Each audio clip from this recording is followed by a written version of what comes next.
ভাবুন তো 13 বছরের একটা বাচ্চা মেয়েকে একজন দুইজন নয় টানা 32 জন মিলে 5 দিনে নির্যাতন চালিয়েছেন। হ্যাঁ, ঠিক, এটা কোনো গল্প নয়, এটা হচ্ছে একটা সত্যি ঘটনা। এই ঘটনাটি ঘটেছে রাজস্থানের সেই গঙ্গানগরে। আপনি ভাবতে পারছেন, একজন দুইজন নয় টানা 32 জন টানা 5 দিন নির্যাতন চালিয়েছি। মেয়েটার কি অবস্থা হয়? একটা বাচ্চা মেয়ে। আপনার রাগ হচ্ছে তাই না কথাটা শুনে? কিন্তু দাঁড়ান, এরপরে আমি যেটা বলবো সেটা শুনলে আপনার ঘৃণা লাগবে। এই নির্যাতন কোনো অন্ধকার জঙ্গলে হয়নি, কোনো রাতের অন্ধকারে কোনো ফাঁকা নিরিবিলি জায়গায় হয়নি।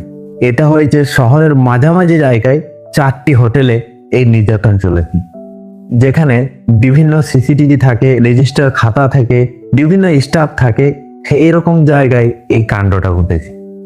যেই রিক্সাওয়ালাকে সেই মেয়েটি বলেছিল ভাই আমাকে বাড়ি পৌঁছে দেন, সেই রিক্সাওয়ালাটি কিছু টাকার লোভে পড়ে সেই মেয়েটিকে বিক্রি করে দেয়।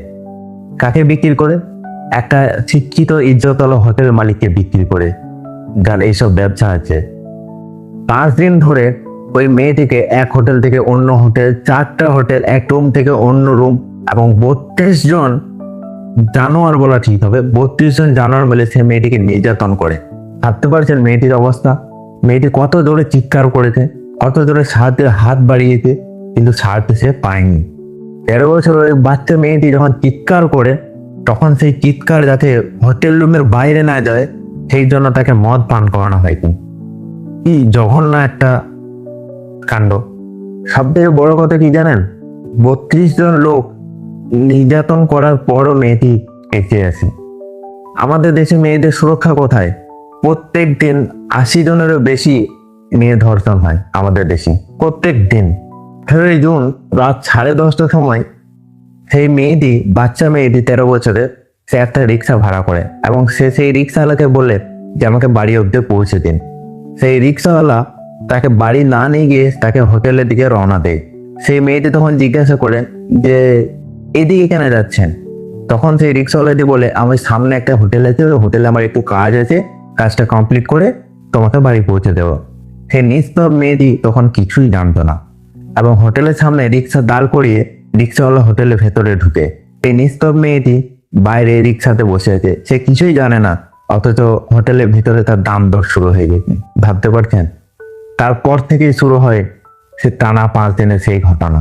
18 জুন থেকে 22 জুন পর্যন্ত নির্মম অত্যাচার একটা 13 বছরের বাচ্চা মেয়ের ওপর। একজন দুজন নয় টানা 32 জন নির্যাতন করেন। তখন ওই মেয়েটি কষ্টে চিৎকার করে ওঠে। তখন থেকে চিৎকার আটকানোর জন্য তাকে ওষুধ বা ডাক্তার নয়, তাকে মদ পান করানো হয়।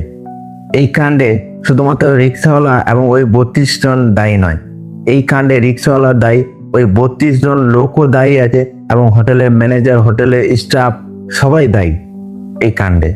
এই ঘটনায় পুলিশ খুব দ্রুত অ্যাকশন নেয় এবং হোটেল মালিক সহ 21 জনকে গ্রেপ্তার করে তাদের ওপর পস্কা আইন জারি করা হয় এবং সেই হোটেল, 4টি অবৈধ হোটেলকে বুলডোজার দিয়ে গুড়িয়ে দেওয়া হয় একবারে, এবং এলাকার সমস্ত বেআইনি হোটেলগুলিকে বন্ধ করার নির্দেশ জারি করেন।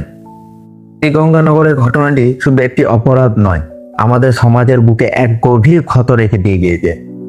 প্রশাসন বুলডোজার চালায়, অপরাধীদের গ্রেপ্তারও করা যায়, কিন্তু আসল প্রশ্নটা রয়ে যায়, আমাদের কন্যারা আর কতদিন অসুরক্ষিত থাকবে?